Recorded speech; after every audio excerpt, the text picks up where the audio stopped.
आज सोमवार 8 जुलै. सर्वांना सोमवारच्या शंकराच्या प्रार्थनेसाठी आराधनेसाठी शुभेच्छा. वसुदेवसुतं देवं कंसचाणूरमर्दनं देवकी परमानन्दं कृष्णं वन्दे जगद्गुरुं. गुरुर्ब्रह्मा गुरुर्विष्णुः गुरुर्देवो महेश्वरः गुरुः साक्षात् परब्रह्म तस्मै श्रीगुरवे नमः. शान्ताकारं भुजगशयनं पद्मनाभं सुरेशं विश्वाधारं गगनसदृशं मेघवर्णं शुभांगं लक्ष्मीकान्तं कमलनयनं योगिभिर्ध्यानगम्यं वन्दे विष्णुं भवभयहरं सर्वलोकैकनाथं यं ब्रह्मा वरुणेन्द्ररुद्रमरुतः स्तुन्वन्ति दिव्यैस्तवैर्वेदैः साङ्गपदक्रमोपनिषदैर्गायन्ति यं सामगाः. ध्यानावस्थिततद्गतेन मनसा पश्यन्ति यं योगिनो यस्यान्तन्न विदुःसुरासुरगणा. देवाय तस्मै नमः. देवाय तस्मै नमः. जय श्रीकृष्ण. सर्व श्रोत्यांना आणि भगवद्गीता भक्तांना सादर वंदन. परवा आपण 64वा श्लोक पाहिलेला होता आणि सर्व गुह्यतमं भूयस शृणु मे परम वचा. 2 श्लोक आपण पाहिले होते, गुह्यतरम आणि गुह्यतमम. म्हणजे आता अत्युत्कृष्ट सर्वात उत्तम असं गुह्य ज्ञान मी तुला दिलेलं आहे आणि ते तू माझ्याकडून ऐक असं भगवान म्हणले होते. का तर तू मला सर्वात प्रिय आहेस, अत्यंत प्रिय आहेस, म्हणून मी फक्त तुलाच हे ज्ञान दिले असं सांगितलं. कालच एक ठिकाणी ऐकलं आणि तसंच आपल्यालाही आता करायचं आहे की आपण किती वर्ष अर्जुन व्हायचं. भगवंतांनी आता हा 18वा अध्याय संपला की इथपर्यंत आपण अर्जुन होणं बरोबर आहे, पण इथून पुढं आपण कृष्णाची भूमिका घ्यायची. ती कशी की आपल्या सभोवताली जे जे कोणी चुकीचं वागत असतील, दुष्ट आचरण करत असतील, तर त्यांना धडा शिकवण्यासाठी किंवा त्यांना ज्ञान देण्यासाठी आपण आपल्याला मिळालेल्या ज्ञानाचा उपयोग करायचा. आता भगवंत जो 65व्या श्लोकात सांगतायत त्याच्याशी त्याचं कसं नातं जोडलेलं आहे पहा. मन्मना भव मद्भक्तो मद्याजी मान नमस्कुरु मामे वैश्यसी सत्यन्ते प्रतिजाने प्रियोसी मे. काय म्हणतायत? मन्मना मद्भक्त हा, भक्तो म्हणजे भक्त हा विसर्गाचा ओ झालेला आहे, आणि मद्याजी भव आणि माम नमस्कुरु हा दुसरं वाक्य. तू काय कर, मन्मना भव म्हणजे तुझं मन माझ्याच ठिकाणी लाव. मद्भक्त हा भव म्हणजे माझा तू प्रिय भक्त हो. आणि मद याजी, याजी म्हणजे सगळं पूजन करणारा, यज्ञ करणारा, माझ्यासाठीच, माझीच यज धातूचा अर्थ फक्त यज्ञ असा नाही घ्यायचा, तो उपासना करणारा. तर मद याजी म्हणजे माझीच उपासना करणारा हो. आणि पुन्हा म्हणले माम नमस्कुरु, आणि नमस्कारसुद्धा तू मलाच कर. म्हणजे मग काय होईल? माम एव एष्यसी असा तिथं संधी आहे. माम म्हणजे माझ्या, एव म्हणजे जोर देणे, हे माझ्याच जवळ, एष्यसी म्हणजे तू येशील, म्हणजेच माझ्या जवळ राहणारा असा होशील किंवा बसणारा होशील. आणि सत्यम ते प्रतिजाने, प्रतिजाने म्हणजे जाणून घे, प्रतिज्ञेनं तुला सांगतो. सत्यम अगदी खरं ते तुला सांगतो. काय सांगतो? प्रियोसी मे, तू माझा प्रिय आहेस. प्रिय हा असी मे, तू माझा अत्यंत प्रिय आहेस हे मी तुला अगदी मनापासून सांगतो की तू माझ्या ठिकाणी म्हणजेच परमेश्वराच्याच ठिकाणी मन ठेवणारा, माझ्याच प्राप्तीची इच्छा ठेवणारा, असा माझीच भक्ती करणारा आणि माझीच उपासना करणारा हो.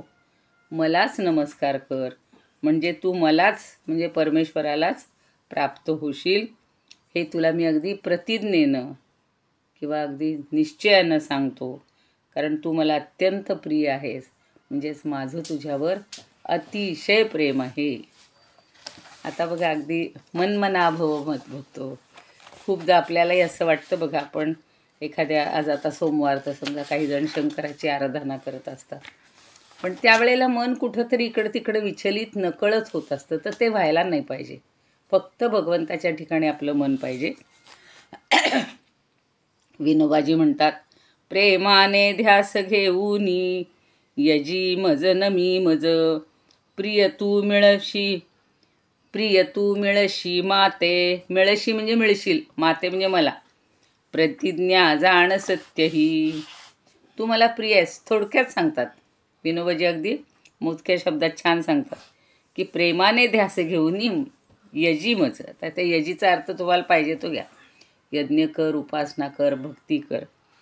संत तुकाराम म्हणतात, मद्रूपी सतत मद्रूपी सतत मया मना लावी, मद्रूपी सतत मना यया लावी, मद्भक्ती करावी दृढव्रते, यजन माझेची वंदावे मातेची, मग स्वरूपाची पडे ग्रंथी, मीच तू मीच ऐसे होईल गा, शिवांतरी जागा जेवी विष्णू, विष्णू हृदयी पहुडे शिव परमात्मा. खरे ही ओळ छान आहे अगदी. प्रतिज्ञा प्रतिभा तुकी येतो, म्हणजे मी तू हे आता सगळं संपून जाईल. आणि शिवांतरी जागा जेवी विष्णू, शिवाच्या ठिकाणी जसा जागा विष्णू देतो, आणि विष्णू हृदयी पहुडे शिव परमात्मा. आणि शिव हा सुद्धा परमात्माच मानलेला आहे, त्यामुळे तो विष्णूच्या हृदयामध्ये पहुडतो. आणि प्रतिज्ञा प्रतिभा तुकी देतो, ही प्रतिज्ञा तुकीसुद्धा देतो, किंवा तुकालासुद्धा ही प्रतिज्ञा मिळते. म्हणजे तुकासुद्धा हे दोन्ही जाणून आहे की हर आणि हरी हे दोन्ही एकरूप झालेले आहेत. एकमेक आपल्याला एकमेकांच्या हृदयात ठेवतात. किती सुंदर आहे ही ओळ, तर मला फार आवडली. विष्णू हृदयी पहुडे शिव परमात्मा. विष्णूच्या हृदयात शिव परमात्मा पहुडतोय, आणि विष्णू जसा शेषनागावर पहुडलेला आहे तसा. आणि शिवांतरी जागा जेवी विष्णू, आणि शिवाच्या हृदयात विष्णूला जागा आहे. खूप सुंदर. अगदी ह्या दोन ओळी लक्षातच ठेवाव्यात. आज जो श्लोक मला तयार करायचा आहे त्याच्यासाठी या छान उपयोगी पडणार आहेत. पुरुषांची बघूया थोडीशी. कीर्तने म्हणतात, मद्रूपी मन लावूनी मज यजी मद्भक्त होई कसा, वंदी एक मला निरंतर तसा, मानोनी सर्वस्वसा. सर्वस्वसा म्हणजे माझं सगळं सर्वस्व तूच आहेस असं मान. येणे तू मज पावशील करीतो सत्य प्रतिज्ञा अशी, पार्था तू मज फार प्यार तरी हे मदवाक्य घे मानसी. प्यार म्हणल्यावर त्याने अगदी हिंदीतला शब्द वापरलेला आहे. अनंत तने म्हणतात, अपितव मन मज करी भक्ती माझी, अर्पितव मन मज करी भक्ती माझी, नमी माते पूजा ही करी माझी, प्राप्ती माझी मग अंती तुझ घडेल, कधी अंतर नज वचनिया पडेल. तुझ्या माझ्यात कधीही अंतर पडणार नाही, असं प्रेमाच्या भाषेत लोक बोलत असतात. आणि 4 दिवसांनी हल्लीच्या काळात काय होतं आपल्याला माहिती आहे, नाव घ्यायला नको. आता मारुलकर काय म्हणतात, माझाच भक्त हो तू रूपी माझ्या सदैव ठेव मन. फक्त माझाच भक्त हो. माझे पूजन वंदन करिता सारूप्य पावशी भजन. सगळं माझंच करायचंय. पूजन वंदन म्हणजे तू माझ्याशी सारूप्य प्राप्त करशील, स्वरूपता प्राप्त करशील. डॉक्टर खैर म्हणतात, मज चिंतुनी मज नमुनी पूजा मम करुनी भक्तिभावाने, प्रिय मित्रा घे वचना सत्य मला मिळवी याच मार्गाने. माझी ही प्रतिज्ञा. घे वचन. वचन शब्द जास्त आपल्या संस्कृतीत जास्त श्रेष्ठ आहे. प्रतिज्ञेपेक्षा सुद्धा प्रतिजाने म्हणतायत, पण प्रतिज्ञापेक्षा मी तुला वचन देतो, आणि वचन नेहमी पाळायचं असतं. हरिश्चंद्रांनी स्वप्नात दिलेलं वचन पूर्ण करण्यासाठी आपल्या पत्नीचा, आपल्या मुलाचा त्याला विकून त्याग केलेला असतो दान दे म्हटल्यानंतर, आणि स्वतःही तो डोंबा घरी पाणी वाहत राहतो. तर ह्या सगळ्या गोष्टी वचना, आणि भगवंत स्वतः अर्जुनाला म्हणतायत की मी तुला वचन देतो की तुला कधीही अंतरणार नाही. भगवंतांनी गुह्यतमम वचन सांगितलं, आणि 9व्या अध्यायाच्या शेवटी असा श्लोक आलेला होता, युक्त्वैवम आत्मानं मतपरायण, माझ्याशी तू मतपरायण हो. असा भाग गाळून आता सांगतायत, सत्यम ते प्रतिजाने प्रियोसी मे, कारण मी तुला का खरं सांगतोय की तू मला अतिशय प्रिय आहे, इतका प्रिय आहेस की मी दुसरं कुणाचा विचारच करू शकत नाही, असं चरण घातले.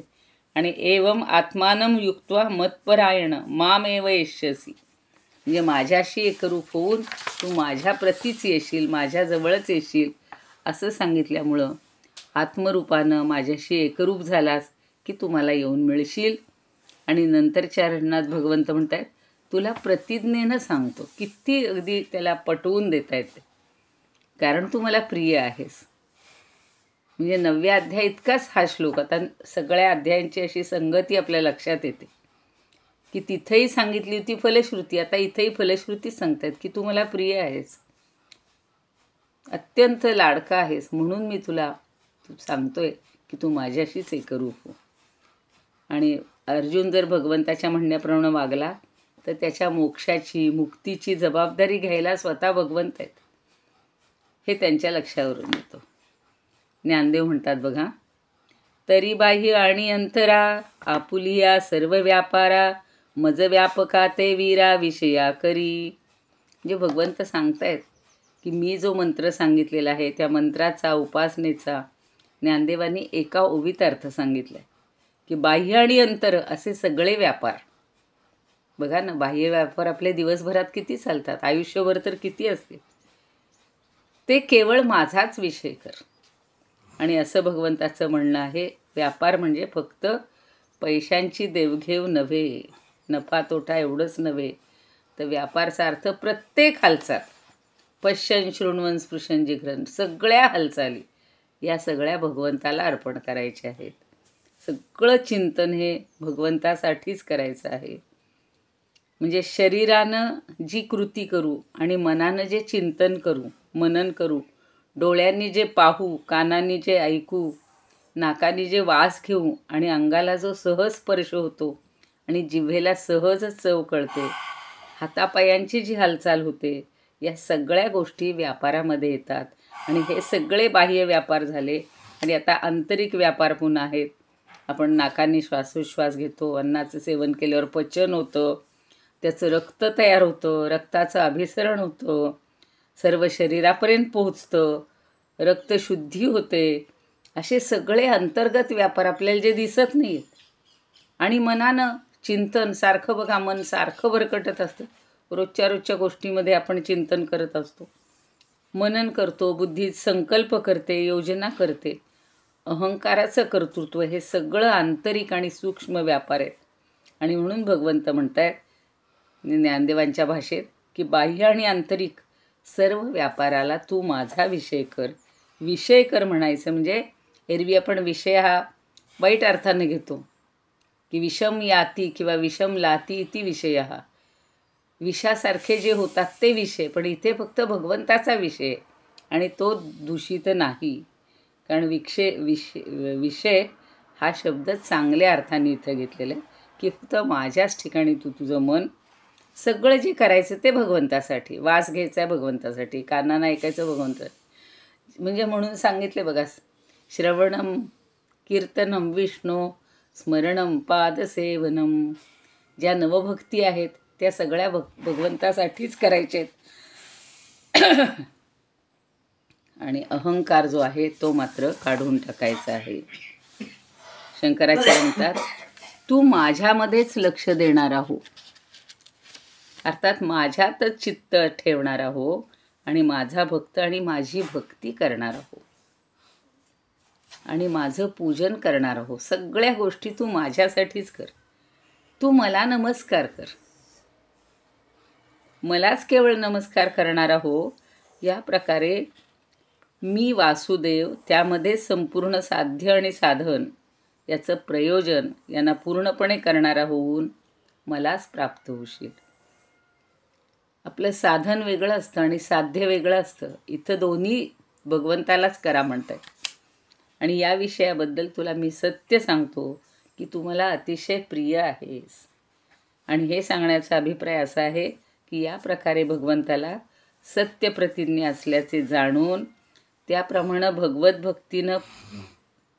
भक्तीचं जे फळ आहे, निस्संदेह एकमेव फळ म्हणजे मोक्ष, तर ते मानून मनुष्याला केवळ एकमेव भगवंताला शरण जाण्यामध्ये तत्पर होणं आवश्यक आहे. कर्मयोगाबद्दल निष्ठा अशीच ठेवायची आहे, अशीच गोपनीय आहे. ईश्वराला शरण जाणं हा आता उपसंहाराकडे चाललेला आहे 18वा अध्याय. आणि मग कर्मयोग निष्ठेचं फळस्वरूप किंवा सर्व वेदांतामध्ये जे सांगितलेलं आहे ते आता पुन्हा सांगतायत. म्हणून भगवंत 66व्या श्लोकात म्हणतात, सर्वधर्मान् परित्यज्य मामेकं शरणं व्रज अहं त्वा सर्व पापेभ्यो मोक्षयिष्यामि मा शुचः.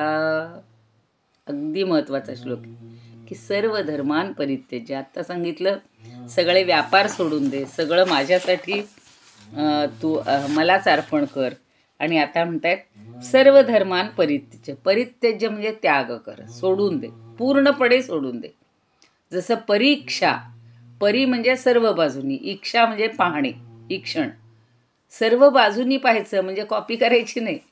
आपण जो जो अभ्यास केलेला आहे, सगळ्या ग्रंथांचा अभ्यास केलेला आहे, त्याचा विचार करून परीक्षा द्यायची आहे. किंवा सभोवतालचं सगळं निरीक्षण करून आपण कसं वागायचं हे ठरवणं ही खरी आपली परीक्षा आहे. तर इथं म्हणलेलं आहे परित्यज्य म्हणजे सगळ्याचा तू त्याग कर, पूर्णपणे त्याग कर.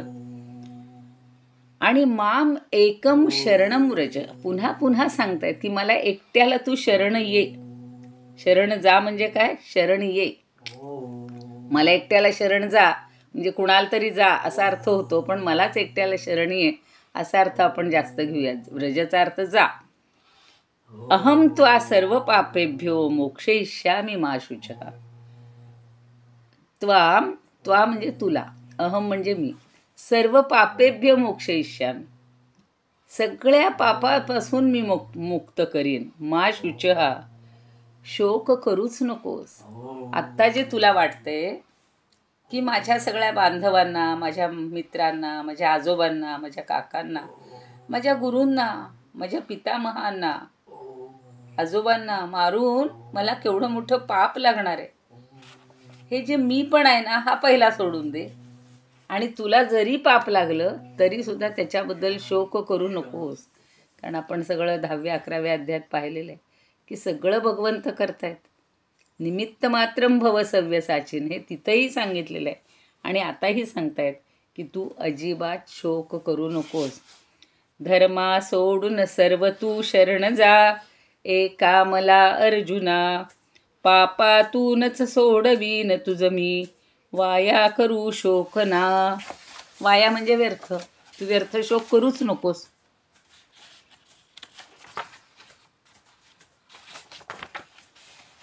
प्रेमाने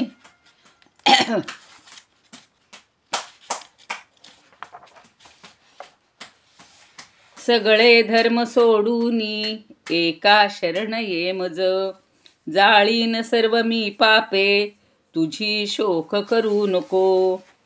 संत तुकाराम म्हणतात, सर्व धर्माप्रती त्यागुनी सुख या, शरण माझे ठाया तू यावे. एकमी प्रसन्न होईना जोवरी, धर्माचे आदरी तप मानी, तेथे धर्मी वागे मत्कृपा ना जास, सहज पतनास अधिकारू. संचिते क्रियमाणे पापासी हरीन, भया ये त्यागुण तुका म्हणे. वामन पंडित म्हणतात, एका माते शरण ये सर्व धर्मासी टाकुनी, संचिते क्रियमाणे ही मी नाशी न भिवू नये.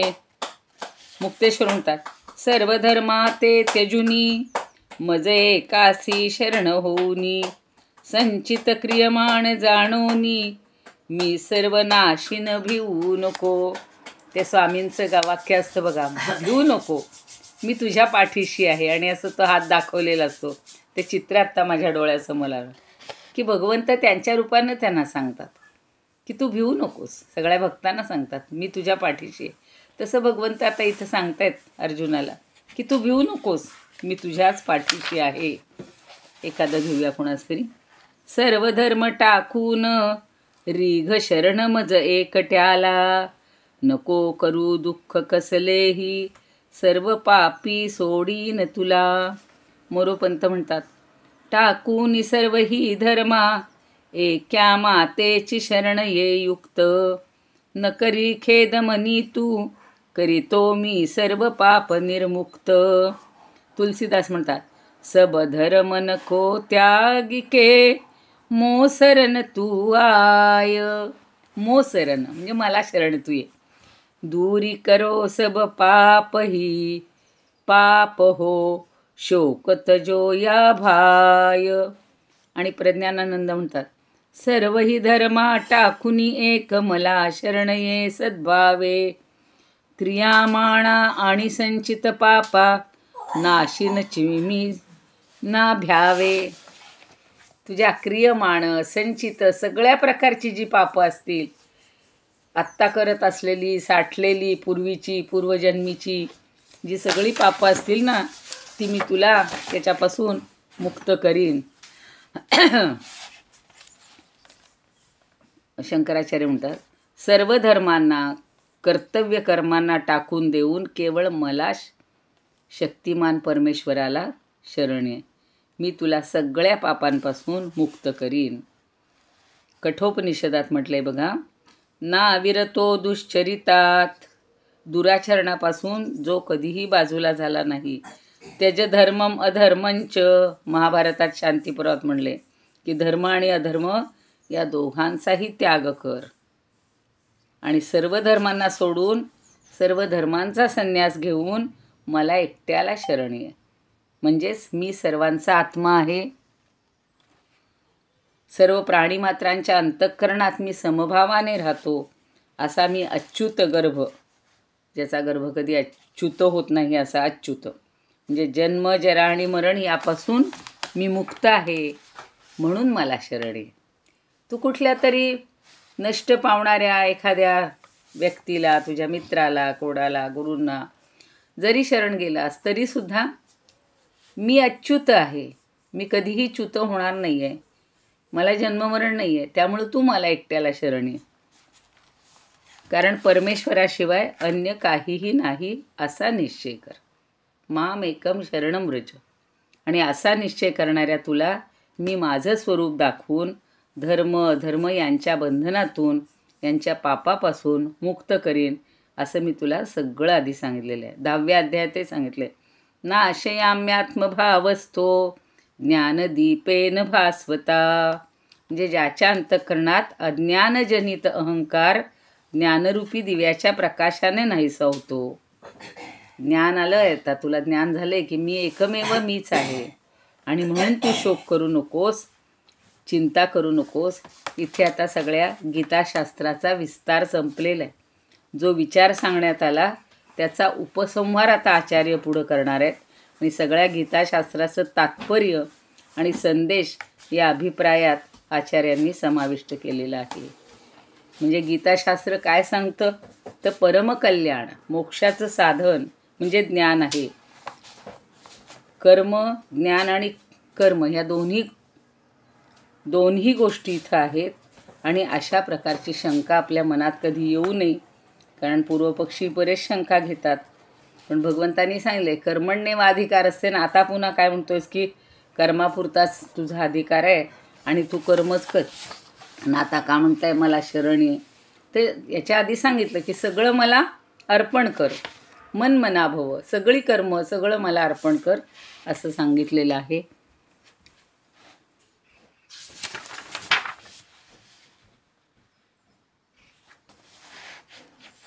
आता याच्यावरचा थोडासा अजून विस्तार आपल्याला करणं आवश्यक आहे.